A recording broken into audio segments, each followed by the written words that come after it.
시도 때도 없이 계속되는 그의 요구를 처음으로 한번 거절했습니다.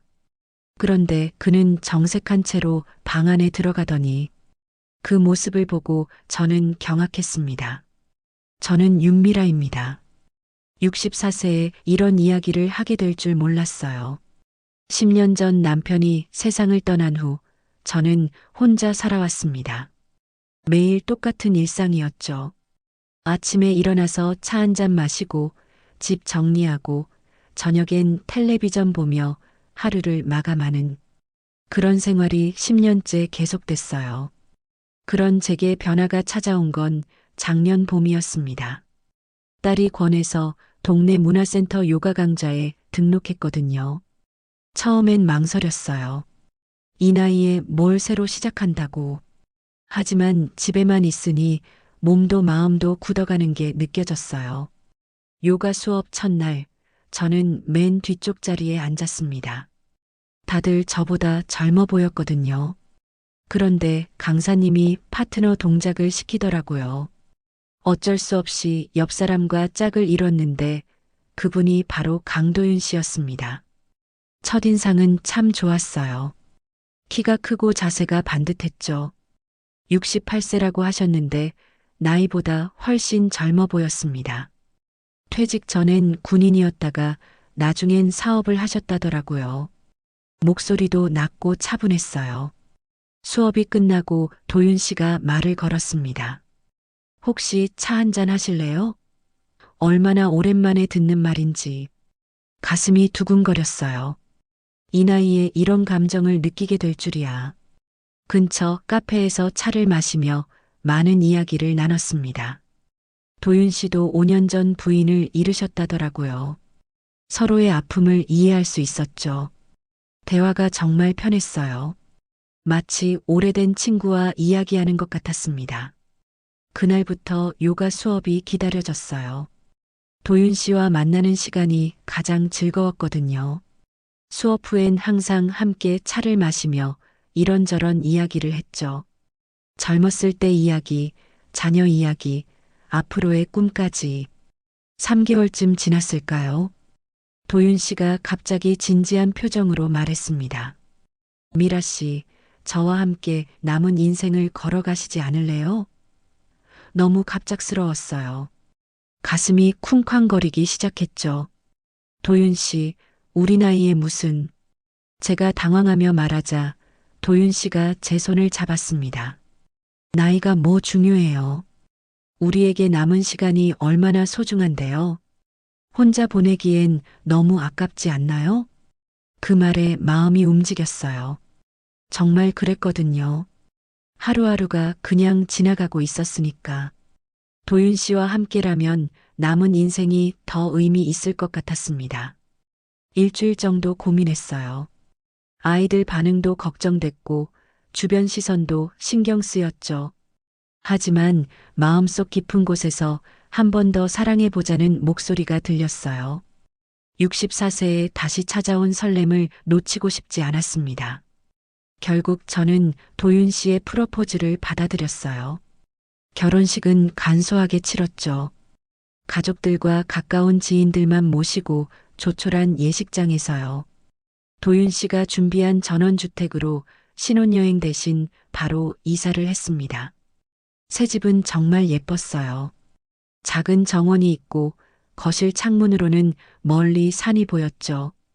여기서 우리 행복하게 살아보자고 도윤 씨가 말했을 때 저는 정말 행복할 수 있을 거라고 믿었습니다. 첫날 밤도 참 다정했어요.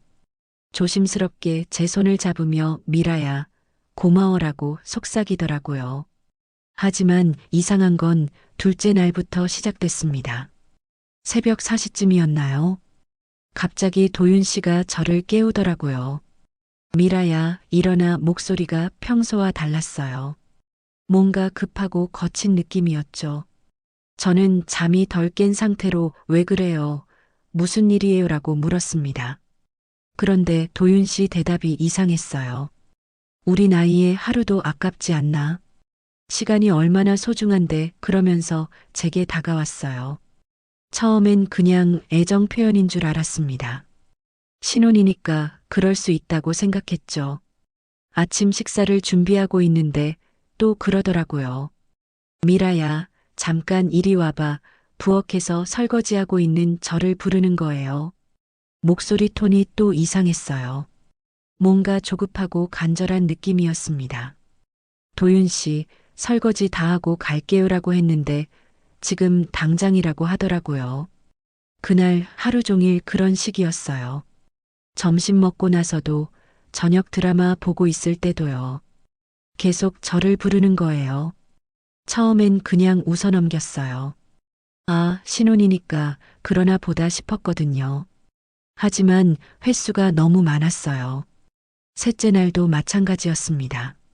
새벽에 깨우고 아침에도 점심에도 저녁에도요. 하루에 대체 몇 번을 그러는 건지 세어볼 정도였어요. 4번, 5번, 때론 6번까지도요. 제가 도윤 씨, 좀 쉬어요라고 하면 미라야, 우리 나이 생각해봐. 언제까지 이럴 수 있겠어라고 하더라고요. 일주일이 지나니까 제 몸이 견디기 힘들어졌어요. 밤에 제대로 잠을 못 자니까 낮에도 피곤했죠. 그런데 도윤 씨는 전혀 피곤해하지 않았어요. 오히려 더 활기차 보였습니다. 아침 운동도 하고 정원 가꾸기도 하고요. 마치 저만 힘들어하는 것 같았어요. 더 이상한 건 도윤 씨 눈빛이었어요. 예전에 요가 수업에서 보던 그 다정한 눈빛이 아니었어요. 뭔가 갈급해 보였달까요? 목마른 사람이 물을 보는 것 같은 눈빛이었습니다. 그럴 때마다 저는 왠지 모를 불안감이 밀려왔어요. 도윤 씨, 우리 좀 천천히 해요라고 말해봤어요. 그런데 도윤 씨가 갑자기 화를 내더라고요. 천천히? 미라야, 우리에게 시간이 얼마나 남았다고 천천히 해 목소리가 차가워졌어요. 그 순간 등골이 서늘해졌습니다. 2주째 되니까 정말 견디기 힘들었어요. 몸도 마음도 지쳐갔어요. 이게 정상인가 싶었죠. 65세 나이에 이런 게 맞나 싶었어요. 처음엔 설렘이었는데 이젠 두려움이 먼저 밀려오기 시작했습니다. 도윤 씨를 보면 가슴이 두근거리는 게 아니라 답답해졌어요. 밤에 잠들 때마다 생각했어요. 내가 뭔가 잘못 선택한 건 아닐까 하지만 아직은 신혼이니까 시간이 지나면 나아질 거라고 스스로를 달랬습니다. 그때만 해도 이게 시작에 불과할 줄은 몰랐어요. 그런데 도윤 씨의 이상한 행동은 집안에서만 그치지 않았어요. 외출할 때도 마찬가지였습니다. 결혼 3주째 되던 날 도윤 씨가 오늘 백화점에 가서 옷이나 사자고 제안했어요. 오랜만에 나들이라니 반가웠죠. 백화점에서 쇼핑하는 동안은 괜찮았어요. 예전에 다정한 도윤 씨 같았거든요. 제게 예쁜 원피스를 골라주고 이거 입으면 정말 예쁠 것 같은데라고 말하더라고요. 그 순간만큼은 정말 행복했어요. 아, 우리가 다시 예전처럼 돌아갈 수 있구나 싶었습니다. 점심도 백화점 레스토랑에서 맛있게 먹었어요. 도윤 씨가 저를 위해 스테이크를 주문해주고 미라야, 맛있어라고 물으며 챙겨주더라고요. 마치 신혼 초기의 달콤함이 돌아온 것 같았죠. 저는 이제 괜찮아질 거라고 안심했어요. 하지만 문제는 집에 돌아가는 길에 시작됐습니다. 차에 타자마자 도윤 씨 분위기가 달라졌어요. 운전대를 잡은 손이 하얗게 되도록 꽉 쥐고 있더라고요. 그리고 갑자기 미라야, 오늘 정말 좋은 하루였어라고 말했는데 목소리가 떨리고 있었어요. 집으로 가는 길이 아니라 다른 방향으로 차를 몰더라고요. 도윤 씨, 어디 가는 거예요? 라고 물었는데 대답하지 않았어요. 그냥 입가에 이상한 미소만 띄고 있었습니다. 뭔가 섬뜩한 느낌이 들었어요. 15분쯤 달렸을까요? 한적한 공원에 차를 세웠어요. 주변을 둘러보니 나무가 우거진 곳이었어요. 평일 오후라 그런지 사람들이 거의 없었죠. 멀리 산책하는 할머니 한 분이 보였지만 꽤 떨어져 있었어요. 도윤 씨, 여기 왜 왔어요? 라고 물었는데 도윤 씨가 갑자기 제 손을 잡더라고요.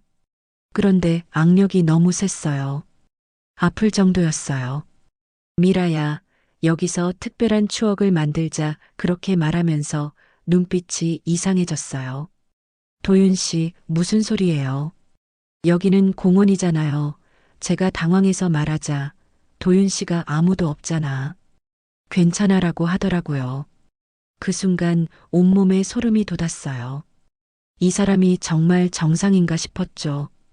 차에서 내리려고 문고리를 잡았는데 도윤 씨가 제 팔을 붙잡았어요. 어디 가려고 그래? 우리 둘만의 시간이잖아. 목소리가 점점 커지고 있었어요. 주변을 둘러봤는데 정말 아무도 없었어요.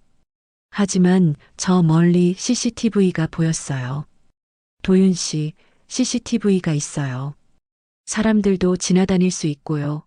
제가 떨리는 목소리로 말했어요. 그런데 도윤 씨가 그런 게 뭐가 중요해. 우리 사랑하는 사이잖아라고 하더라고요.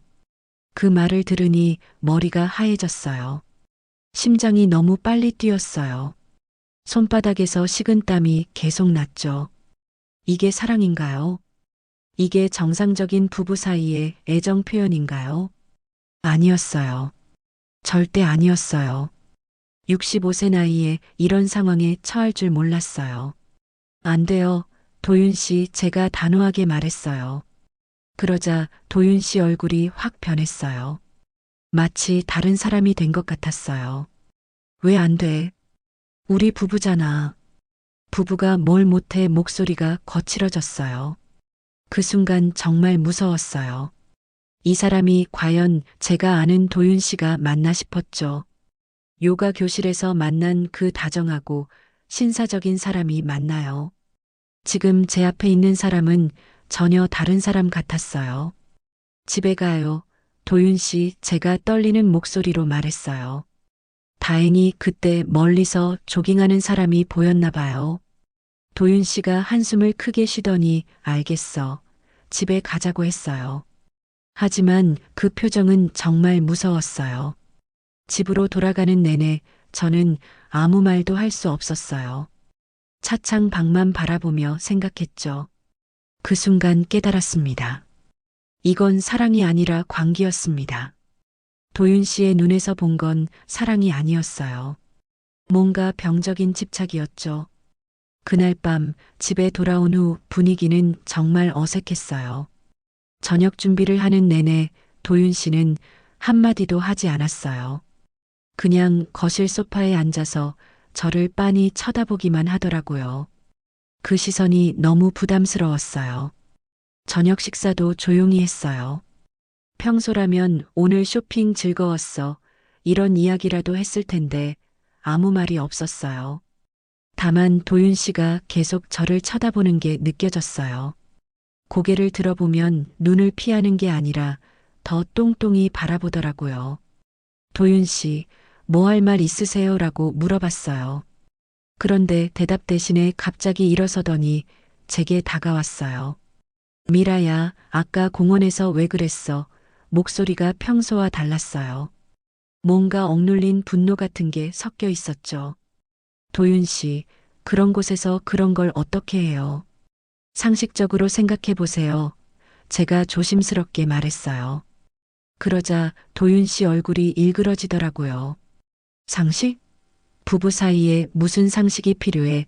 점점 목소리가 커졌어요. 저는 피곤해요.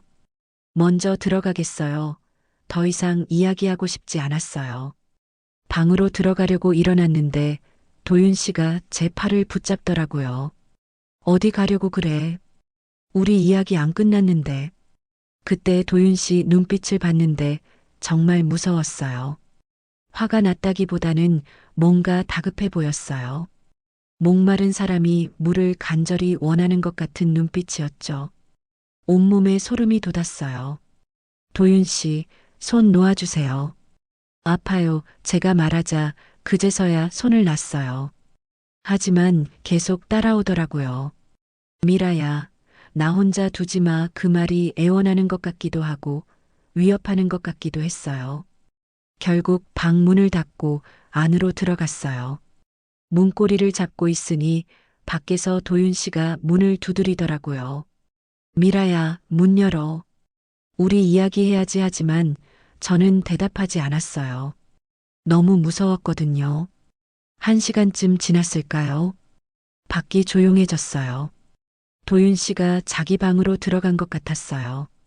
그런데 한참 후에 이상한 소리가 들리기 시작했어요. 처음엔 뭔지 몰랐어요. 텔레비전 소리인가 싶었죠. 하지만 자세히 들어보니 텔레비전 소리가 아니었어요. 사람 목소리였어요. 도윤 씨 목소리였죠. 뭔가 중얼거리는 소리가 계속 들렸어요. 처음엔 전화 통화하는 줄 알았어요. 그런데 점점 목소리가 커졌어요. 그리고 이상한 신음소리도 섞여 들렸어요. 낮고 거친 소리였어요. 뭔가 숨을 헐떡이는 소리도 함께요. 저는 귀를 막고 싶었지만 자꾸 신경이 쓰였어요. 더 이상한 건 제 이름을 부르는 소리였어요. 미라야, 미라야 계속 제 이름을 중얼거리더라고요.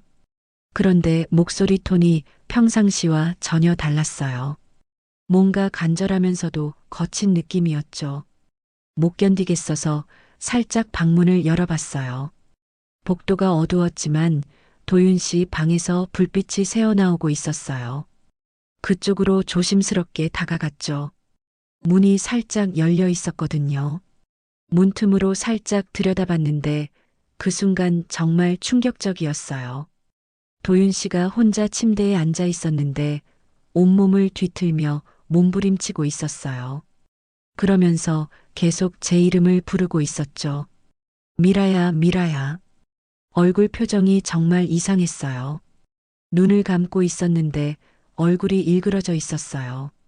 마치 고통스러워하는 것 같기도 하고 뭔가에 홀린 것 같기도 했어요. 손동작도 이상했고요. 계속 허공을 움켜쥐더라고요. 그때 도윤 씨가 갑자기 눈을 떴어요. 그리고 제가 서 있는 쪽을 바라봤죠. 문틈으로 보고 있던 저와 눈이 마주쳤어요. 그 순간 정말 무서웠어요. 그 눈빛은 다정한 남편의 것이 아니었습니다. 저를 집어삼키려는 괴물의 눈빛이었죠. 미라야, 도윤 씨가 저를 보며 말했어요. 목소리가 너무 이상했어요. 평상시보다 훨씬 낮고 거칠었어요. 그리고 뭔가 절박한 느낌이었죠. 마치 사냥감을 발견한 맹수 같았어요. 저는 무서워서 급하게 제 방으로 뛰어갔어요. 그리고 문을 잠갔죠. 심장이 너무 빨리 뛰어서 숨을 제대로 쉴 수가 없었어요. 도대체 저 사람이 누구인가요? 제가 결혼한 사람이 정말 도윤 씨가 맞나요? 그날 밤 잠을 한숨도 못 잤어요. 계속 그 장면이 머릿속에 맴돌았어요. 도윤 씨의 일그러진 얼굴, 거친 신음소리, 그리고 그 무서운 눈빛. 이게 정상적인 남편의 모습인가요? 결혼 한 달도 안 돼서 이런 걸 보게 될 줄 몰랐어요. 새벽까지 뒤척이며 생각했어요. 내가 뭘 잘못한 걸까? 아니면 원래 이런 사람이었는데 제가 모르고 있었던 걸까? 64세에 다시 시작한다고 했는데 이게 제가 바랐던 새로운 인생인가요? 그 일이 있고 며칠이 지났어요. 저는 도윤 씨를 대하는 게 너무 어려워졌어요. 같은 공간에 있으면 숨이 막혔거든요. 그래서 핑계를 대고 자꾸 외출하려고 했죠. 병원에 가야겠어요. 마트에 장 보러 가야겠어요. 그런 식으로요. 도윤 씨는 처음엔 따라오려고 했어요. 내가 같이 갈까라고 하더라고요. 하지만 제가 혼자 다녀올게요라고 단호하게 말하니까 그냥 보내주더라고요. 다만 그때마다 아쉬워하는 표정을 지었어요. 그날도 마찬가지였어요. 오늘 동네 병원에 가봐야겠어요라고 했더니 도윤 씨가 그럼 박노식 씨한테 부탁해서 데려다 달라고 할까라고 하더라고요. 박노식 씨는 도윤 씨가 오랫동안 쓰던 운전기사예요. 60대 초반쯤 되는 것 같았어요. 사실 제가 혼자 운전하는 게 불편하긴 했어요. 나이가 나이다 보니 장거리는 힘들었거든요. 그래서 박노식 씨에게 부탁했죠. 노식 씨, 병원까지 좀 데려다 주세요. 박노식 씨는 항상 조용한 분이었어요. 말수가 적고 예의 바른 분이었죠. 도윤 씨랑 알고 지낸 지 10년 넘었다고 하더라고요. 첫 부인 때부터 운전을 해줬다고 했어요. 차에 타자마자 분위기가 좀 이상했어요. 평소에 박노식 씨는 어디로 모셔다 드릴까요라고 정중하게 물어봤는데 그날은 뭔가 망설이더라고요. 백미러로 저를 자꾸 쳐다보는 게 느껴졌어요. 노식 씨, 괜찮으세요라고 물어봤어요. 그런데 대답 대신에 한숨을 크게 쉬더라고요. 사모님, 괜찮으시죠라고 되묻더라고요. 무슨 뜻인지 모르겠어서 네, 괜찮아요라고 했어요. 병원까지 가는 동안 박노식 씨가 계속 뭔가 말하려다가 참더라고요. 입을 벌렸다가 닫았다가 하면서요. 뭔가 고민이 있어 보였어요. 저도 궁금했지만 먼저 묻기는 어색했어요. 병원 진료를 받고 나와서 차에 탔는데 박노식 씨가 시동을 걸지 않더라고요. 그냥 운전대를 붙잡고 앞만 바라보고 있었어요. 노식 씨, 어디 아프세요라고 물어봤어요. 그제서야 박노식 씨가 뒤를 돌아보며 말했어요. 사모님, 혹시 요즘 힘드시지 않으세요? 갑작스러운 질문이었어요. 뭘 어떻게 답해야 할지 몰랐어요. 무슨 말씀이세요? 박노식 씨 표정이 정말 심각했어요. 마치 뭔가 무거운 비밀을 간직하고 있는 것 같았어요. 사모님, 저는 사장님을 오래 봤습니다. 첫 부인 때부터요. 그러면서 목소리가 떨리기 시작했어요. 혹시 무슨 일 있으셨어요? 라고 물었는데 박노식 씨가 갑자기 고개를 숙이더라고요. 사모님, 제가 이런 말씀 드리는 게 맞나 싶지만 그러면서 한참을 망설이더라고요.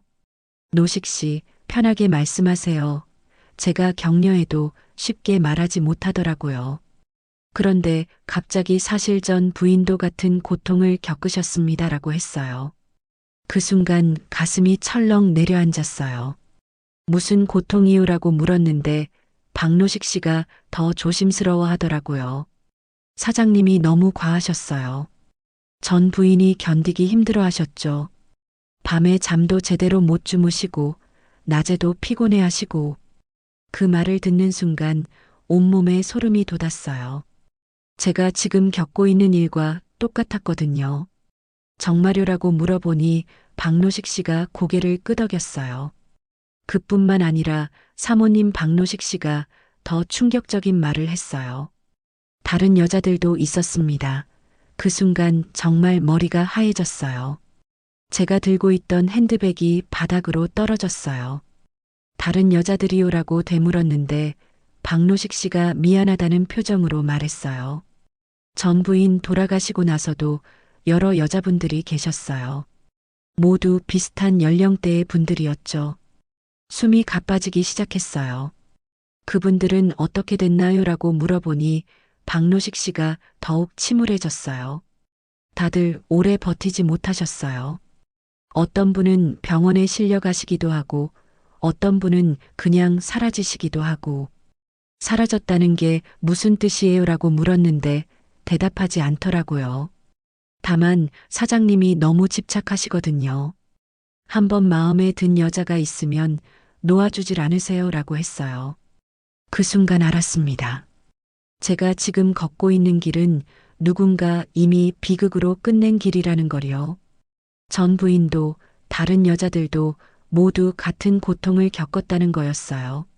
노식 씨, 그럼 왜 진작 말씀 안 하신 거예요? 라고 따져 물었어요. 그러자 박노식 씨가 죄송합니다. 사모님.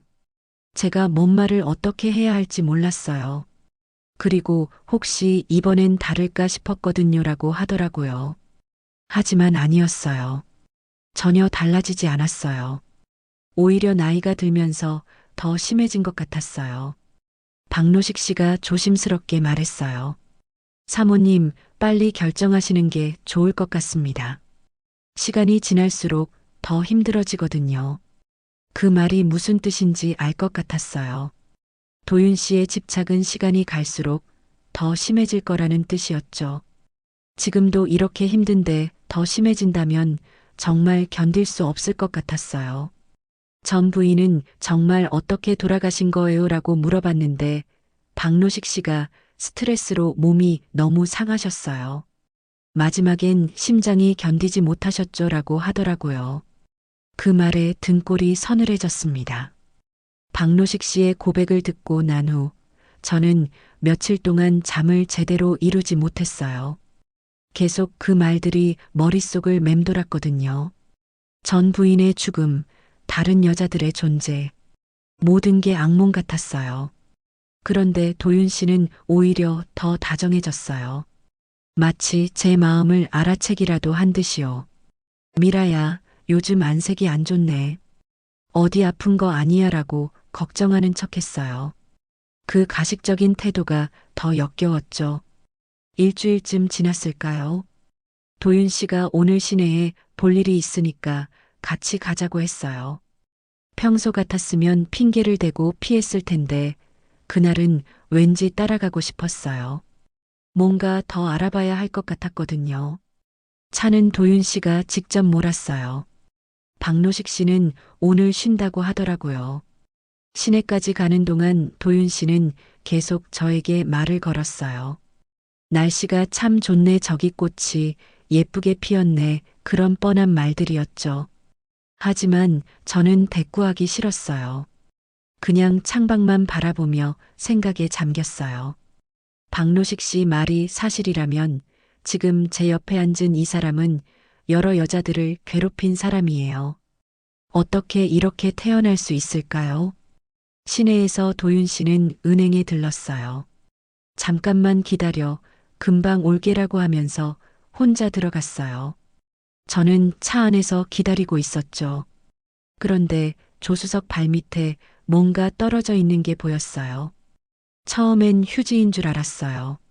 그런데 자세히 보니 청 같은 거였어요. 집어 들어보니 스카프더라고요. 그런데 이상했어요. 제 것도 아니고 도윤 씨가 쓸 물건도 아니었거든요.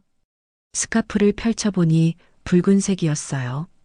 정말 예쁜 빨간색이었죠. 그런데 촉감이 좋더라고요. 비싸 보였어요. 태그를 보니까 명품 브랜드더라고요. 제가 평소에 살 수 없는 비싼 거였어요. 더 이상한 건 디자인이었어요.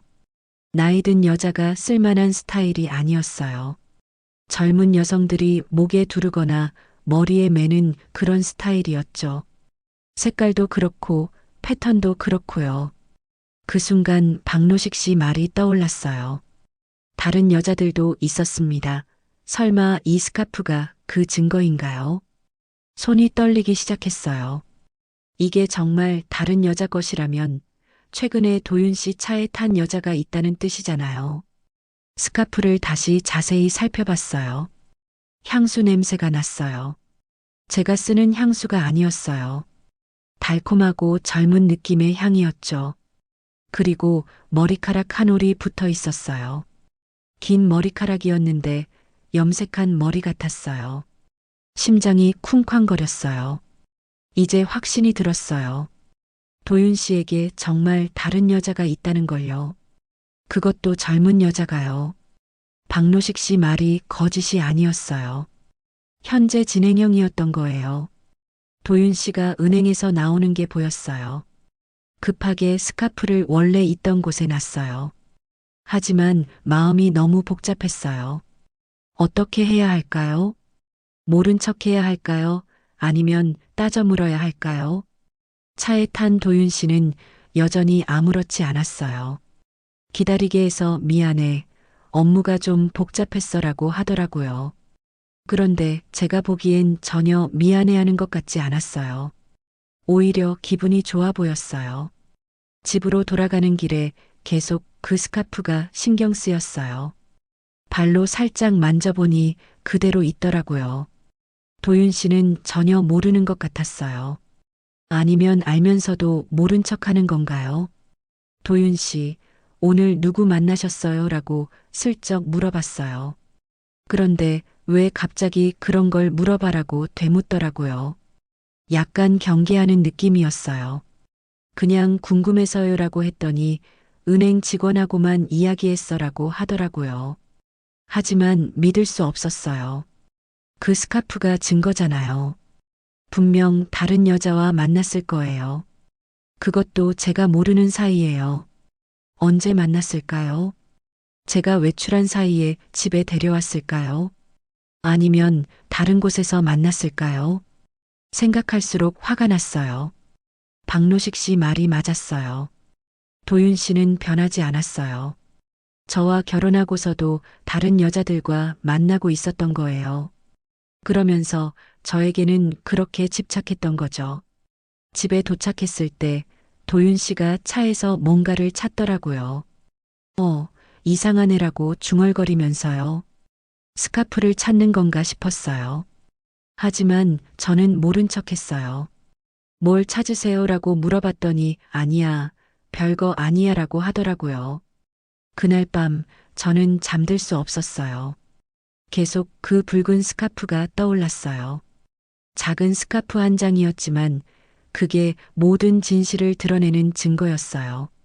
도윤 씨의 거짓말, 외도, 그리고 저를 속이고 있다는 사실 모든 걸요. 이제 더 이상 의심의 여지가 없었어요. 박노식 씨가 말한 게 다 사실이었어요. 도윤 씨는 지금도 다른 여자들과 만나고 있어요. 저는 그냥 그 중 하나일 뿐이에요. 그것도 집에서 기다리는 바보 같은 존재로요. 붉은 스카프를 발견한 후 저는 며칠 동안 고민에 빠졌어요. 밤잠을 설치며 생각했죠. 이 결혼을 계속할 수 있을까요? 아니, 계속해야 할까요? 박노식 씨의 고백, 도윤 씨의 이상한 행동들, 그리고 결정적으로 그 스카프까지 모든 증거가 명확했어요. 도윤 씨는 저를 사랑하는 게 아니었어요. 그냥 소유하고 싶어 하는 거였죠. 그러면서 다른 여자들과는 계속 만나고 있었고요. 이런 사람과 평생을 함께 할 수는 없었어요. 결심을 굳히는데 사흘이 걸렸어요. 64세에 다시 이혼한다는 게 쉬운 일은 아니었거든요. 주변 시선도 걱정됐고 경제적인 문제도 있었어요. 하지만 이대로 사는 것보다는 나을 거라고 생각했어요. 그날 아침 평소처럼 아침 식사 준비를 했어요. 도윤 씨는 신문을 보며 커피를 마시고 있었죠. 오늘 날씨가 좋네라고 혼잣말하면서요. 저는 떨리는 손으로 밥그릇을 놓았어요. 도윤 씨, 할 말이 있어요. 제가 먼저 말을 꺼냈어요. 목소리가 떨렸지만 최대한 침착하게 하려고 했죠. 도윤 씨가 신문에서 눈을 떼고 저를 봤어요. 무슨 말? 심호흡을 한 번 하고 말했어요. 여보, 이 결혼 끝내고 싶습니다. 그 순간 정말 조용해졌어요. 시계 초침 소리까지 들릴 정도로요. 도윤 씨는 커피잔을 든 채로 멈춰 있었어요. 예상했던 반응은 아니었어요. 화를 낼 줄 알았거든요. 아니면 이유라도 물어볼 줄 알았어요. 하지만 도윤 씨는 그냥 저를 바라보기만 했어요. 표정도 별로 놀란 것 같지 않았어요. 갑자기 웬 소리야, 목소리도 평상시와 다르지 않았어요. 오히려 너무 차분해서 더 이상했어요. 갑작스러운 게 아니에요. 계속 고민해 왔어요 라고 대답했어요. 그런데 도윤 씨가 한숨을 쉬더니 그래, 내 선택이라면이라고 했어요. 너무 쉽게 받아들이는 거예요. 억지로 붙잡을 필요 없지라고 덧붙이면서요. 그 말에 정말 당황했어요. 이유는 안 궁금하세요라고 물어봤어요. 그런데 도윤 씨가 굳이 들어야 할까라고 반문하더라고요. 어차피 내 마음이 떠났으면 이유가 뭔들 소용없잖아. 그 순간 허무감이 밀려왔어요. 이 사람에게 저는 대체 뭐였을까요? 그렇게 집착하더니 막상 이렇게 나가겠다고 하니까 이렇게 담담할 수 있나요? 마치 처음부터 예상하고 있었던 것 같았어요. 정말 이렇게 끝내는 게 맞나요라고 한 번 더 물어봤어요. 혹시 제가 놓친 게 있나 싶어서요. 하지만 도윤 씨는 미라야, 우리 어른답게 하자고 하더라고요.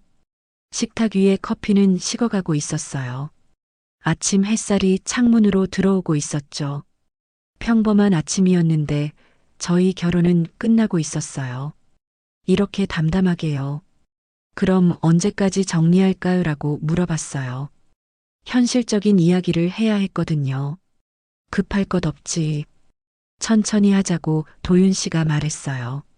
마치 이사 계획을 세우는 것 같았어요. 그날 오후 저는 짐을 정리하기 시작했어요. 가져온 옷가지들, 개인용품들을 챙겼죠.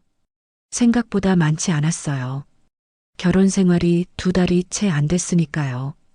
도윤 씨는 평소처럼 지냈어요. 텔레비전도 보고 신문도 읽고요. 마치 아무 일도 없었던 것처럼요.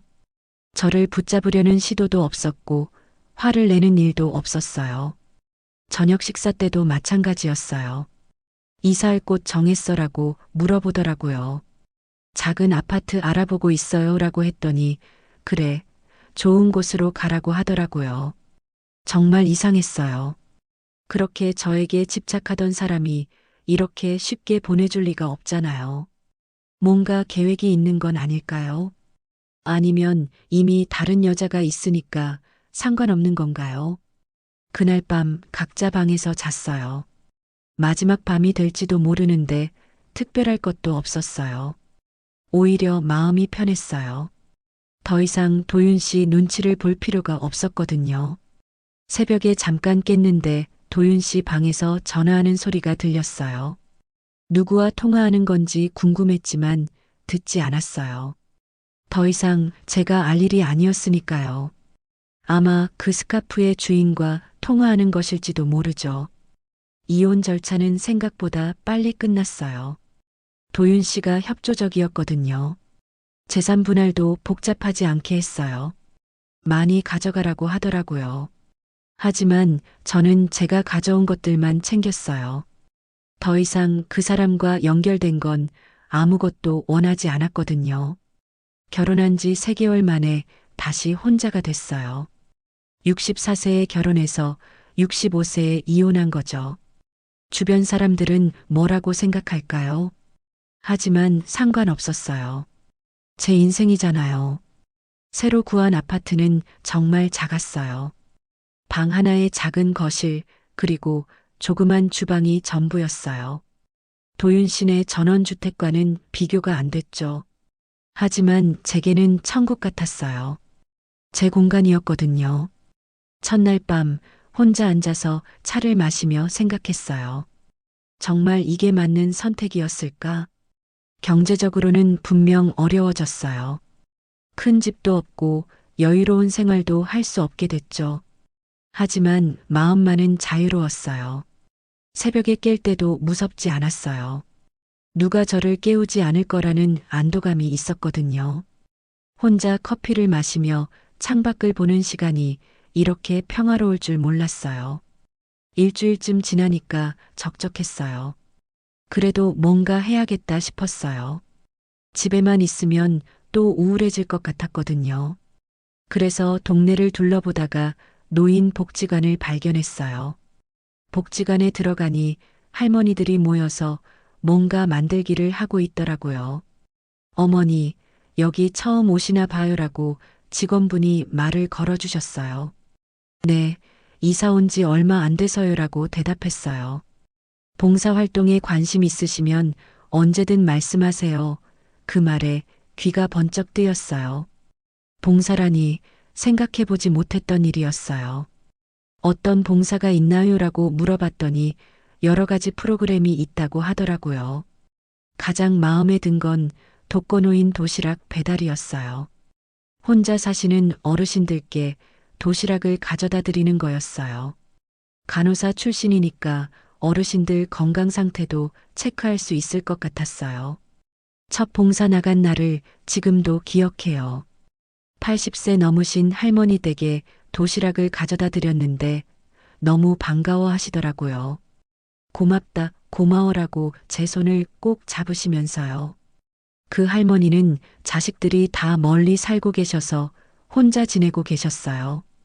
일주일에 한 번씩 도시락을 가져다 드리면서 이야기도 나누고 혈압도 재어드렸어요. 할머니가 웃으실 때마다 제 마음도 따뜻해졌어요.